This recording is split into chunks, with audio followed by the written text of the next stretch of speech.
오늘 설교 제목이 삶으로 선교하랍니다. 요즘은 복음을 말로 전해서 듣지 않습니다. 사람들은요, 목사님 설교보다도 목사님의 삶을 더 주시하고 있습니다. 마찬가지로 여러분들도 여러분 자녀에게 예수를 믿으라 해서 예수 믿지 않습니다. 고등학교 때까지는 교회를 억지로 따라다녀도 대학을 딱 들어가게 되면 교회를 떠나버리는 아이들이 있습니다. 그건 뭘 증거를 하나 하면 부모의 삶이 자녀에게 본이 되지 않았다는 것입니다. 그런데 어떤 자녀들은 부모를 통해서 대학교 다니던 평생 동안에 예수를 잘 믿고 주님의 나라의 큰 일꾼이 되는 사람이 있습니다. 우리가 자녀들에게 말로 하는 것은 통하지 않습니다. 삶으로 보여야 되는 것이에요. 요즘 선교라 그러면 보통 흔히 하는 개념은 전도는 같은 문화권, 언어권 내고 선교는 이방 나라 또 언어가 통하지 않는 그런 것이 선교라 그러는데, 우리 LA 지역은 조금 묘합니다. 더 인민자들은 특별히 우리는 문만 열면 전부 외국인이에요. 우리 교회 내에서도 지금 바깥에 나가보게 되면 바로 외국인들이 있습니다. 그런데요, 바깥에만 외국인이 있는 게 아니라 우리 집안에도 외국인이 있습니다. 우리 아이들은 외국인이에요. 바나나 말 안 통합니다. 우리하고 그냥 한국말로 주거니 받거니 해도 그들의 문화와 그들의 생각이 완전히 다른 겁니다. 그러니까 우리가 그들에게 예수 믿으라 말을 하고 그렇다고 예수 믿을 애들이 아니에요. 그들에게 삶으로 보이지 않으면 예수를 전가할 길이 없습니다. 예수님은 말씀이 육신이 되어 이 땅에 오셨습니다. 그분은 제1호 선교사인데 그분은 성육신하셔서 하늘나라에 계신 것이 아니라 직접 사람이 되어 오셔서 우리 같은 데 거하시면서 우리를 위하여 죽으시고 자신이 몸으로 선교하신 것입니다. 예수님도 몸으로 선교하셨어요. 삶으로 선교하셨습니다. 그러나 오늘날 우리도 예수의 성령을 받으면 너희가 오직 너희에게 성령을 받으면 성령이 임하여 너희가 권능을 받고 예루살렘과 온 유대와 사마리아 이끌어 땅 끝까지 증인이 되는데, 먼저 성령이 임했습니다. 성령이 누굽니까? 예수님 그리스도의 영이에요. 예수님이 우리 안에 들어오셔서 그분에게 우리에게 예수를 증거할 수 있는 권능을 주신다는 거예요. 성령 받지 않고는 전도할 수 없습니다. 성령 받지 않고는 선교할 수도 없어요. 내 안에 그리스도의 영이 있어야 됩니다. 그런데 이 그리스도의 영이 우리 안에 가르쳐주는 소원이 있습니다. 우리가 예수를 담고 내 안에 있는 예수님이 바깥으로 드러나기를 원하시는 것이에요. 그래서 빌립보서 2장 12절 13절에는 두렵고 떨림으로 구원을 이루라 그랬습니다. 우리가 구원을 받았는데 또 무슨 구원을 이뤄요? 영적으로 구원받은 것 말고 내 안에 있는 예수 그리스도를 바깥으로 드러내라는 뜻입니다. 이 구원을 이룬다는 건 살면서 예수 모습 드러내라는 것이에요. 너희 안에 행하시는 이는 하나님이니, 우리 안에 예수님이 와서 하나님이 행하시는 거예요. 뭐라고요? 자기 기쁘신 뜻을 위하여 너희에게 소원을 두고 행하게 하신다. 내가 예수 닮고 싶은 마음이 꿀떡같이 생기게 하는 거예요. 그대로 드러내면 되는 것이에요. 우리 육신이 예수 닮고 싶은 마음을 죽이지만 않으면, 우리 성령의 소욕이 육신의 소욕을 이기기만 하면 내 안에 예수님이 그리스도의 향기처럼 빛으로 드러나게 되는 것입니다. 우리에게는 세 가지 소원이 있습니다. 오늘 본문 말씀 요한복음 1장 14절을 통해서 우리가 알 수 있는 것이, 첫 번째, 긍휼의 소원이 있습니다. 예수님은 세상의 영혼들을 불쌍히 여기는 마음이 있으셔서 하늘나라 보셔서 이 땅에 오셨어요. 사람을 구원을 하고 가만히 두면 멸망하는 겁니다. 그래서 우리도 그 긍휼의 연습을 해야 돼요. 훈련을 받아야 돼요. 두 번째는 한 몸 되는 한 몸의 훈련입니다. 예수님은 그냥 하늘나라에 계시지 않고 우리 가운데 들어있어서 우리와 하나가 됐어요. 하늘과 땅을 하나가 되고 아버지가 우리를 하나 되게 하시고 우리끼리도 하나 되도록, 교회가 하나 되도록, 가정이 하나 되도록 만드시는 한 몸 훈련을 받아야 됩니다. 세 번째는 희생 훈련이에요. 예수님은 우리 죄를 위해서 대속하셨습니다. 이것이 우리 안에 예수님이 이미 들어와 계심으로 이미 그런 소원을 두고 행하게 하신다. 우리 안에 행하신다는 거예요, 그분이. 그래서 선교 훈련은요, 우리 안에 들어와 계신 예수님이 소원을 그냥 드러나게 하는 것을 선교 훈련이라고 합니다. 첫 번째, 긍휼 훈련입니다. 예수님께서는 하나님이 세상을 이처럼 사랑하사 독생자를 주셨으니 이는 저를 믿는 자마다 멸망치 않고 영생을 얻게 하심이라. 세상은요, 마귀의 자녀로 있고 그의 영향을 받아서 구원 못 받을 것에 사람들이 미쳐 있는 거예요. 돈이나 쾌락이나 큰 집, 자동차, 명예, 지식, 인물 이게 그런 거 백날 해봐야 구원 못 받아요. 전부 다 지옥 갑니다. 예수를 믿어야 천국 가거든요. 예수를 믿지 않는 것, 예수를 못 믿게 하기 위해서 세상 마귀는 이 예수 믿지 않는 사람을 세상에 미치도록 만드는 거예요. 그걸로 눈을 향하더라고. 그래서 스포츠 보고 열광하게 하고 세상에 무슨 쾌락을 보고 세상 것을 그걸 보면서 자기들끼리 박수 칩니다. 잘했다고, 위대하다고. 근데 전부 지옥 가. 대통령이라도, 노벨 물리학자라도 뭘 안 믿으면 예수 안 믿으면요. 예수님이 너무 그게 안타까운 거예요. 저희가 멸망치 않고 영생을 얻도록 하기 위해서는 하나님의 복음을 믿으라, 주 예수를 믿으라, 그리하면 너와 네 집이 구원을 얻는다 그러는데 예수를 믿는 이걸 이야기를 안 하는 거예요. 우리가 여러분 긍휼의 훈련 중에 제일 중요한 것은 예수 믿으십니까? 라는 것은 저 사람 복 받았네. 아니요, 예수 믿는지를 확인해야 돼요. 아무리 세상적으로 위대하도 예수 안 믿으면 복 못 받은 사람이에요. 아무리 세상적으로 보면서 좀 부족하고 좀 떨어져 있는 예수 믿으면 그 사람이 복 받은 거예요. 왜? 그 사람은 딱 합격이 돼 있으니까, 일단 하늘을 갈 하나님 자녀가 돼 있으니까요. 여러분 이거를 구분을 못하고 괜히 집에 가면 뭐 금딱지 붙었다고 복 받았다 이런 소리 하면 안 된다고요. 이 긍휼의 훈련이라는 거 우리 눈이 바뀌어져야 돼요. 저 사람 예수 믿는가? 저 사람 너무 안 됐다, 너무 가난해, 너무 건강이 안 좋아, 자녀가 그거 이야기하기 전에 예수 믿느냐라는 것을 확인하는 거예요. 하나님이 세상을 사랑해서 독생자를 보내주신 이유는 그들이 예수를 믿고 독생자를 믿음으로 구원을 얻도록, 멸망치 않도록 하기 위해서 보내주신 거예요. 여러분 세상 사람들은요 참 너무나 진짜 방황하고 있습니다. 예수님께서 그런 말씀하십니다. 100마리 양이 있는데 한 마리가 잃어버렸어요. 99마리를 두고 잃어버린 양을 찾으러 나서는 거예요. 그리고 찾도록 찾으십니다. 어디든지 자기 멋대로 가는 거예요. 미쳐가지고, 세상에 미쳐가지고 영혼들이 너무 방황을 하는 거예요. 그런데 이 긍휼의 사랑을 실천하려면요, 사랑하는 가족들에게 실천하면, 이 사랑을 가지고 자꾸만 접근을 하면요, 예수 믿으라고 사랑을 전가하면 때려요. 또 핍박까지 한다고. 예수 안 믿는 가족들은요, 당신 예수 믿으면서 왜 그래 가면서 교회도 안 나오면서 아주 핍박을 당한다고요. 특별히 자식들도 엄마를 얼마나 때린지 몰라요. 철들기 전까지나. 근데 이 예수님도 말이죠, 이 복음을 전하다가 얼마나 핍박을 받으면 죽기까지 하잖아요. 그 영혼들을 살리러 온 거거든요. 영혼을 살리러 오는 거예요. 박보영이라는 목사님이 계세요. 할아버지도 유명한 감리교에 존경받는 목사님이에요. 그 아버지도 목사고, 아들은 아버지 교회 다니다가 교인들이 싸우는 거 보고 나는 목회 안 한다 하고 의사가 돼서 중앙대 의대를 나와가지고 피부과 돈도 많이 벌었어요. 근데 38살에 갑자기 심장병이 왔는 거예요. 심장 마비 증상이 오는 거예요. 기도원에 가서 1년 동안 기도하면서 기적적으로 나았어요. 자기가 가지고 있는 30만 불을 하나님께 다 드리고, 아주 사회에서 문제 있는 10대 청소년들이 어느 날 가니까 창고에 강도들이 와 있더래요. 10대 강도들이 와 있다. 애들이 10대가 무슨 강도대. 근데 예수를 믿어가 너희들 용서한다, 사랑한다 이래도 예수를 믿는데 또 가서 도둑질하는 거예요. 그러니까 우리가 예수를 믿고 우리 자녀가 사랑하는 사람이, 아이들이, 자녀들이 그 짓을 그치기까지 우리는 사랑해야 되는 거예요. 그걸 긍휼의 사랑입니다. 끝까지 사랑하는 거예요.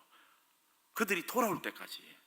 하늘나라 천국 가는 거 말고 이 땅에 살면서도 제대로 인간 될 때까지 우리가 사랑하고 위하여 기도하는 이것이 긍휼의 사랑이라.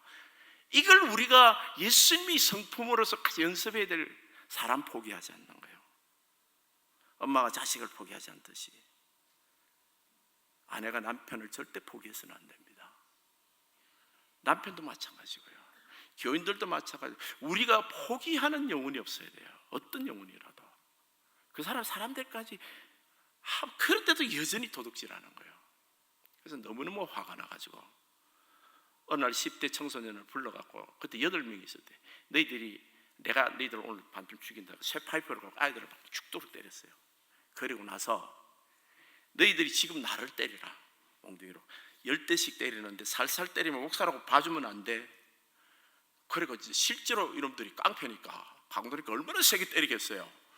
두 번째 때리니까 20대를 맞으니까 아이고 죽겠는 거예요. 목사가 죽겠다 싶더라고요. 하나님, 내가 아프다고 물러가지 않고 하도록 아이들한테 본을 보이게 하시고 죽더라도 제대로 맞게 해주셔서 그랬는데 하나님 은혜 주셔서 막 맞다가 기절해버린 거예요. 병원에 한 달간 입원해가지고 아직까지 찜질을 해가지고 살아야 되는 거예요. 불구가 되죠. 그때 놀랍게도 이 8명이 목사를 반쯤 죽이도록 때려놓고는 애들 변했어요. 희한하지 않아요? 너희들이 왜 변했나니까 목사님 매 맞는 거 보니까 목사님 진짜더래. 이 청소년들이 그렇게 불량화되는 거예요. 사람들이 전부 다 가짜인 거예요, 자기들에게는. 근데 진짜 자기를 사랑하는 목사를 만난 거예요. 아이들이 완전히 그때 변한 거예요. 우리가요, 우리 사랑이 진짜인 것을 증명해야 됩니다. 내 안에 예수님이 진짜 사랑, 진짜 자녀를 사랑하는 부모, 형제를 사랑하는 아버지, 이게 증거될 때까지 우리는 사랑해요. 그 예수님은 제자들을 사랑하시되 요한복음 13장 1절을 보게 되면 끝까지 사랑하시다, 죽기까지 사랑하시는 거예요. 그게 긍휼이 사랑이에요. 한 번 사랑하면 포기함이 없습니다. 절대 포기하지 않습니다. 사랑 중간에 포기하는 건 사랑 아니에요. 부부간에도 뭐 사랑하다 헤어져, 그건 사랑이 아닙니다. 그건 내 감정이지. 예수님이 사랑은 절대 포기가 없어요. 끝까지 헤매는 겁니다. 두 번째는 한 몸 되는 훈련입니다. 우리가 긍휼히 훈련하는데 예수님은요, 하늘나라 안 계셔서 말씀이 육신이 되어 이 땅에 우리 가운데 거하심에 우리가 보니 독생자의, 하나님의 독생자의 영광이다 그랬습니다. 주님은 우리 가운데 들어오셔서 주님의 성품을 절대 잊지 않으셔요. 어떤 죄인을 걸으시도 물이 모양새는 변해도 물의 성품을 잊지 않듯이 주님은 어디 가든지 죄인과 창기들을 흘려도 거룩함을 잊지 않으시는 분이에요. 그러면서 제자들을 거기서 하나 되게 만드시는 거예요.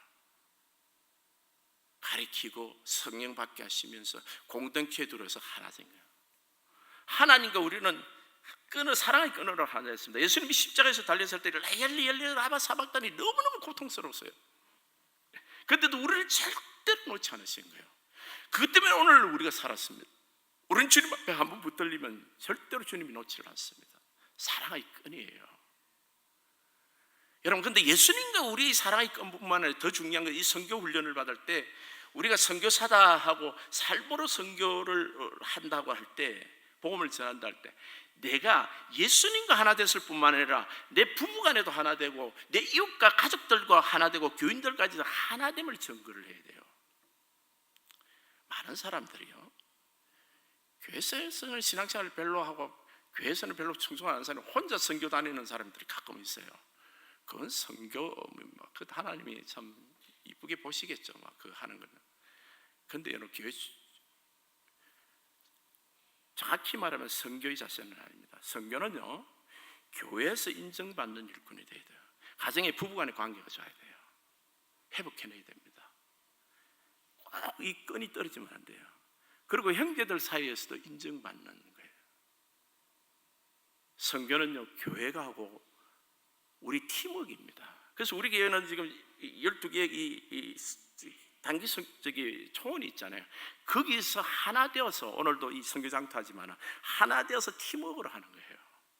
이 줄이 끊어지면 우리는 죽는 거예요, 사실은요. 그거는 혼자 있어서는 혼자 선교는 절대 하는 게 아닙니다. 그건 잘못된 거예요. 반드시 팀워크를 하셔야 돼요. 부부간에, 적어도 부부간에, 그리고 그 부부간에 스포트를 하는 다른 어떤 파송하는 교회, 또 가는 선교사, 보내는 선교사 있듯이요. 박창헌 씨하고 최강식 씨는 산악인이에요. 촐라체는 히말라야에서 6,000m 이상 되는 6,400m가 되는 가장 높은 데인데 이 기암절벽으로 암벽으로 되어 있습니다. 두 사람이 이 촐라체를 북쪽으로 정복을 했어요. 근데 등산할 때는 올라가는 것보다 내려오는 게 더 위험하다 그러죠. 예, 박정은 씨가 이게 대장이고 이 최강식 씨가 대원인데, 박정은 씨가 내려오고 뒤에서 줄을 매고 줄을 이렇게 끈을 매가 내려오는데 이 최강식이가 뒤에서 내려오다가 크레비스라고 얼음판 이렇게 있는 거기에서 이게 그 무늬가 덮여서 이렇게 모르고 그걸 있다가 이 천의 절벽에 떨어진 거예요. 근데 순간적으로 몸이 떨어지니까 딸려갈 거 아니에요. 이 박정은 대장이 그냥 자기도 이렇게 그 곡경이라 그럽니까? 그 얼음판을 탁 찍으면서 딱 멈춘 거예요. 그런데 벌써 그때 그 충격으로 인해서 최강식 씨가 두 다리가 부러져 버린 거예요. 그리고 박정희 씨는 갈비뼈 부러지고 어깨뼈가 나가버린 거예요. 3시간 동안 매달려 있으면서 그걸 조금씩 당기는데 너무너무 힘든 거예요. 박정희 씨가 이 끈을 끊어버릴까? 끊으면 자기는 살 수 있을 텐데 이런 생각도 했답니다. 그게 아니지. 우리가 이 끈으로 한 몸이 됐는데 그래서 끌어올린 거예요. 걷지도 못합니다. 산에서 5일간을 눈으로 기어 내려온 거예요, 둘 다. 그래서 어떤 할아버지 집에 도착을 했는데 도착하자마자 카트만두 수도로 가고 비행기 우승이 됐는데 손가락이 전부 다 동상이 걸려가지고 한두 개 남고 손가락 발가락 둘 다 잘랐어요. 여러분, 예수님은 우리를 사랑의 끈으로 묶으셨습니다. 예수님은 절대 우리를 놓지 않습니다. 우리가 선교 훈련을 하는 것은 예수님과 우리 사이가 아니에요. 형제와 형제, 가족과 가족 사이입니다. 우리가 선교 훈련을 받는 것은 어디 멀리 가서 받기 전에 이 교회에서 받아야 됩니다. 가정의 부부간에 끈을 놓지 말아야 돼요. 절대로 하나님의 주신 끈이고 형제간에도 마찬가지요. 가족 중에 없었으면 이런 생각을 하는 사람이 있을 수도 있어요. 일시적이지만 아까 그 박정희 대장이 끊어버릴까 하는 생각이 들고 저 교회는 참 없었으면 좋겠다. 내 주변에 너무 나를 힘들게 해. 그걸 극복하는 게 선교예요. 가장 살아가기 힘든 것을 사랑하는 것이 한몸 훈련이에요. 가장 용서하기 힘든 사람을 용서하는 것이 한몸 훈련입니다. 이거 해내야 됩니다.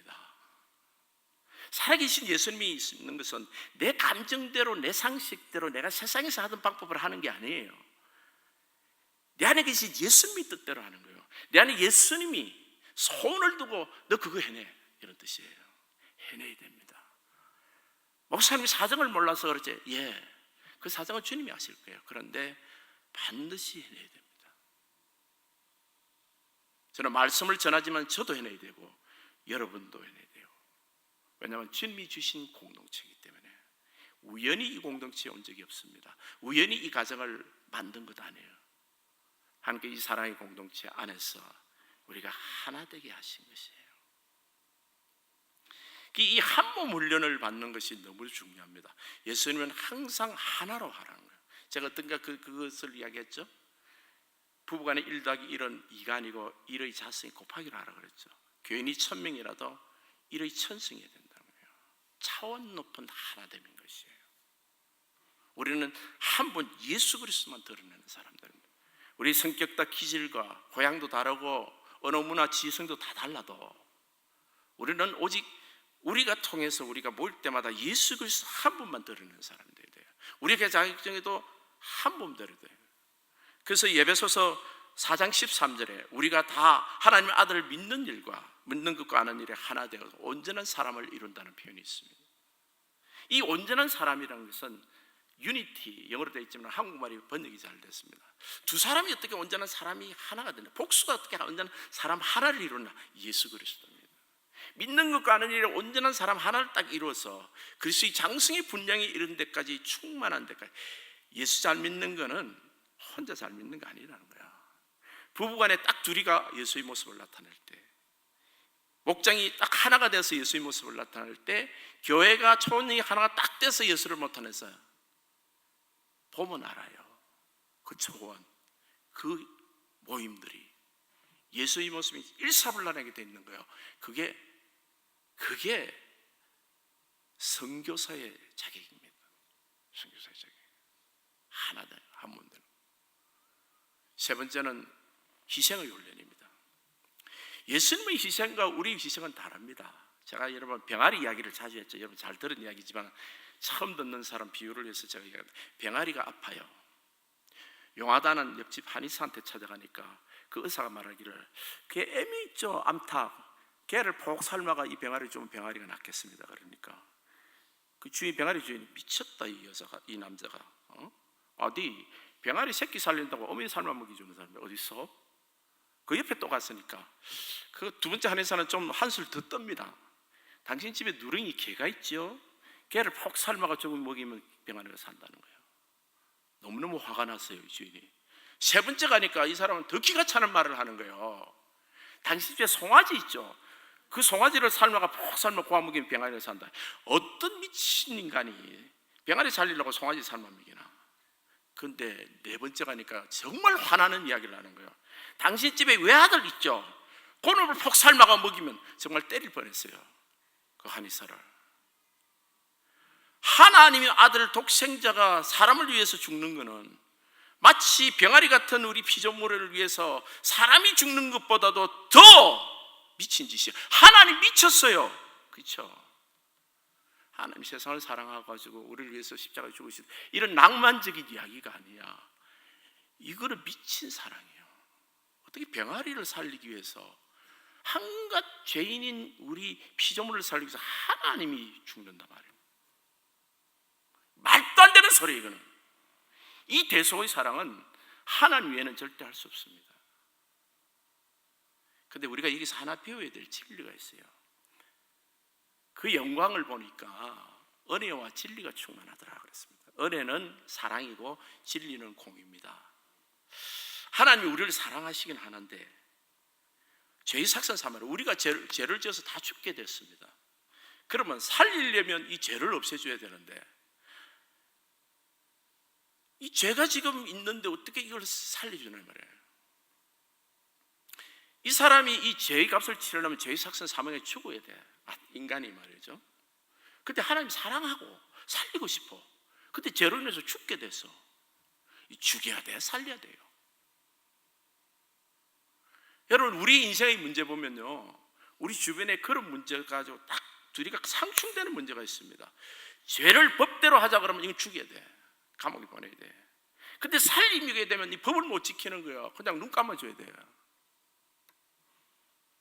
법도 지키고 사랑도 하는 것이 뭐야? 그게 예수님인 거예요. 죄 없는 예수님이 죄 있는 죄인의 죄를 자기가 덮어쓰고 자기가 대신 죽으시는 거예요. 누가 나쁜 짓을 했어요. 이 경찰서 가야 돼.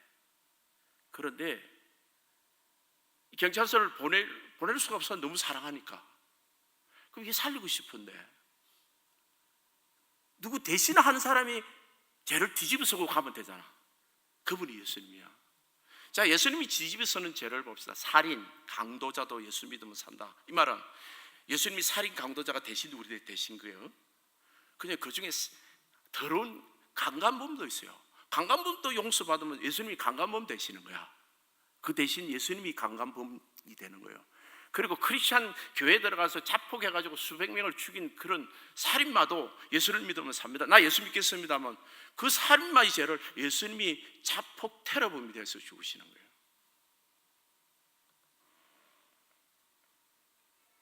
우리가 이 대속을, 주님의 대속을 우리가 그대로 실현할 수는 없지만 대신 희생하는 것은 우리가 연습해야 돼요. 어떤 사람의 죄가 있으면 사랑하는 사람, 그 사람의 죄를 물을 것인가 사랑할 것인가, 이 사람을 해방시킬 수 있는 방법은 그 사람의 죄를 죄 없는 내가 대신 짊어지는 방법이 있다는 것이에요. 자식이 도둑질했으면 엄마가 도둑이 되는 거예요. 그리고 감옥에 가는 거예요. 그럼 자식은 살리는 거지. 교인이 도둑질했으면 목사가 대신 뒤집어쓰면 돼. 그러면 그 사람은 용서도 받고 사는 거예요. 믿음이 강한 사람이, 믿음이 연약한 사람을 대신 뒤집어쓰는 연습. 그걸 억울하다고 이야기 안 해요. 사람들은요, 뒤집어쓰면요, 나를 말이요, 뭐로 보는 거야? 아니요, 내가 도둑이요. 내가 도둑질했습니다. 우리 교회 여기 창문 이야기를 몇 번 했죠? 벽돌로 수백 불짜리 깼어요. 애가 깼더니 벽돌로 가고 깨고 싶은 거야. 그냥 깨지나 안 깨지나 깼어요. 근데 그 주범을, 그놈을 누군지 알지 부모를 잡아서 물려내요. 하나님의 교회는 또 다른 차원이 있는 거예요. 어떤 집사님이 내가 깼습니다. 멀쩡한 어른이 자기 돈을 수백 불 물어준 거예요. 이 연습을 우리 좋은교회 믿음의 사람들은 하고 있다는 거예요. 지금도 내가 했다는 거예요. 그 집사람이 한 거 아니야. 내가 대신 되는 거야. 나는 이 부흥사들 왔을 때 보면요, 교회에서 부흥 강사비를 내야 되는데 보니까 본인이 낸 거야. 이게 나 그걸 직감적으로 알겠더라고요. 돈이 그 상당히 큰 돈을. 근데 아무도 몰라. 그런데 나는 알겠더라고요. 근데 그냥 뒀어요. 왜? 예수 같으니까. 예수님 같으니까. 그저께 우리 새벽에 토요일 날 설교를 하고, 우리 교회 장로님만큼 훌륭한 장로님 없어요. 그냥 내가 들으라고 하는 말 아니에요. 우리 교회가 그렇게 좋은 이유는 장로님들이 진짜 훌륭해요. 정말 불평할 수 있는데 다 넘어가져요. 왜? 예수 사랑을 아니까. 장로님들 보고 그랬습니다. 장로님들 선교사 가실 마음이 있으시죠? 다 있으시더라고요. 우리 교회 장로 되려면 그 정도 되셔야 돼요. 너무너무 감사하고 정말 감사했어요. 눈물로 기도했어요. 우리 교회 장로님 귀하다. 여러분, 직분은요 감투로 있는 게 아니에요. 갑질하고 살인과다라는 거예요. 삶으로 본을 보이는 겁니다. 내가 그런 직분을 받았으면 삶으로 본을 보여야 돼요. 직분이 참 귀한 겁니다. 그 직분에 합당해 삶으로 본을 보여야 되는 거예요. 사랑하는 성도 여러분, 이 시대는 말로 전도하는 시대가 아닙니다. 삶으로 전도하는 시대고, 우리가 가장 전도를 해야 될, 삶으로 보여야 될 우리의 양떼는 우리 자녀들이에요. 먼저. 그리고 우리 교회들입니다. 믿음의 일꾼들, 우리 사랑하는 우리 좋은교회 성도님들, 우리가 직분을 받았습니다. 내가 어떻게 사는 것은 내 혼자 사는 게 아니에요. 나를 쳐다보고 있는 내 믿음의 식구들이 있는 거예요. 그들 앞에서 주님이 살아계시고, 주님은 나의 온전한 사람이요, 나를 사랑하사 나를 위해 자기 몸을 버리신 예수님 한 분만으로 삽니다라는 고백들을 우리 삶으로 하는 우리 좋은교회 성도님들, 그런 성도님 되셔서 삶으로 선교하시는 우리 성도님, 주님이 기뻐하는, 주님이 꿈을 이루는 우리 성도님 되시기를 예수님의 이름으로 축복합니다.